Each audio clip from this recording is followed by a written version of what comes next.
बिस्मिल्लाहिर्रहमानिर्रहीम। अस्सलाम वालेकुम। उम्मीद है आप सब लोग खैरियत से होंगे। आज मैं आपसे टी टाइम स्नैक्स की बेहतरीन रेसिपी शेयर करूंगी।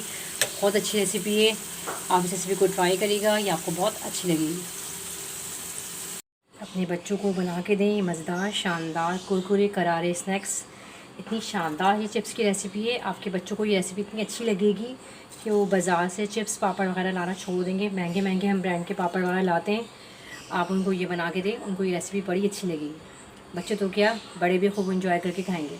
और सबसे बड़ी बात, बहुत ही कम बजट में बहुत सारी रेसिपी बन के तैयार हो जाती है और बहुत टेस्टी रेसिपी है, ज़रूर ट्राई करिएगा।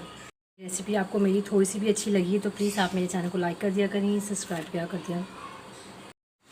अच्छा, आधा किलो मेरे पास ये आलू है। आलू को मैंने छील के भिगो दिया ताकि ये काली ना। अब इस तरीके से हम इसके इतने छोटे छोटे स्लाइसेस करेंगे आलू की कतली की तरह। और 10 मिनट के लिए मैं इसे नीम गर्म पानी में भिगो दूँगी ताकि थोड़ा सा सॉफ्ट हो जाए। अच्छा, आलू को ना हमें गलाना नहीं है, बस ऐसा सॉफ्ट करना है।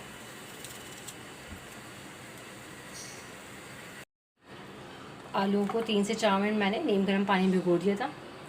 अब इसको हम एक ट्रे के अंदर रख देंगे ताकि अच्छी तरीके से जितना भी पानी खुशक हो जाए। अच्छा, 1 कप मैंने मैदे का लिया है और 1 चमचा भर के अंदर हम इसके अंदर चिकन पाउडर का डाल देंगे। चिकन पाउडर से बहुत ही अच्छा टेस्ट आता है, ज़रूर डालिएगा। अगर आपके पास नहीं है तो स्किप कर दीजिएगा, लेकिन डालिएगा ज़रूर, अच्छा टेस्ट आता है। 1 पिंच इसके अंदर हम हल्दी का डाल देंगे। हल्दी अच्छे कलर के लिए डालते हैं, इससे अच्छा कलर आएगा। अच्छा, आधा चमचा इसमें मैं नमक का डालूँगी।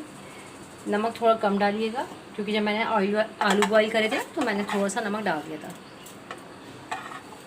1 टीस्पून मैं इसके अंदर कुटी हुई मिर्चों को डालूँगी। कुटी मिर्चों से भी बहुत अच्छा टेस्ट आता है। 1/2 टीस्पून मैं इसमें कुटी काली मिर्च डालूँगी। थोड़ी कुटी भी डालिएगा, बिल्कुल बारीक मत डालिएगा।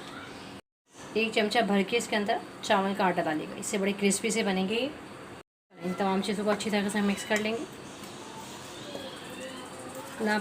इसमें हम थोड़ा थोड़ा पकड़ पानी डालेंगे। पानी अच्छा ना बहुत ज़्यादा डालिएगा ना बहुत कम, ज़्यादा ना गाढ़ी बनानी है ना पतली बनानी है। इसकी अच्छी से हम सैलेड भी बना लेंगे। चलिए, बिल्कुल अच्छा सा पेस्ट बन गया। ये देखिए, इस तरीके से इसकी थिकनेस होनी चाहिए। चलो, ये रेडी है।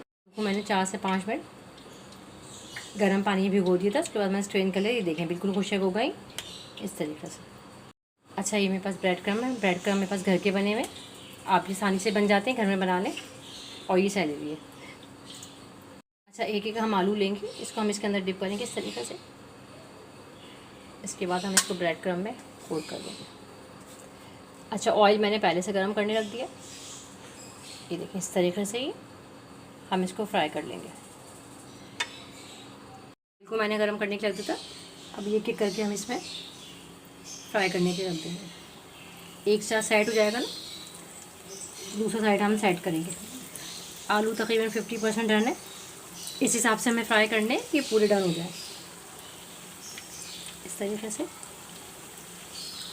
चलिए, एक साइड हमारा फ्राई हो गया, इसको हम इस तरह से टर्न कर लेंगे। ये देखिए क्या ही शानदार कलर आया, क्रिस्पी बने, बहुत अच्छी रेसिपी है, ट्राई करिएगा। इस तरीके से ये मैं सारे फ्राई कर लूँगी। चलिए, ये फ्राई हो गया, मैं एक एक करके इसे निकाल लूँगी। इस तरीके से बहुत ही क्रिस्पी हो रहे हैं। इस तरीके से मैं तमाम तरह तल लूँगी। मज़ेदार शानदार कुरकुरे करारे चिप्स हमारे बिल्कुल रेडी हैं। बहुत अच्छी रेसिपी है, आप इसको चटनी के साथ सर्व करें, केचप के साथ सर्व करें।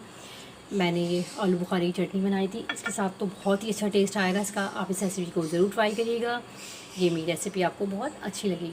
अगर मेरी रेसिपीज़ आपको अच्छी लगती हैं तो प्लीज़ मेरे चैनल को लाइक कर दीजिए, सब्सक्राइब कर दीजिए, शेयर कर दीजिए। आप लोगों का देखने का बहुत बहुत शुक्रिया। अल्लाह हाफ़िज़।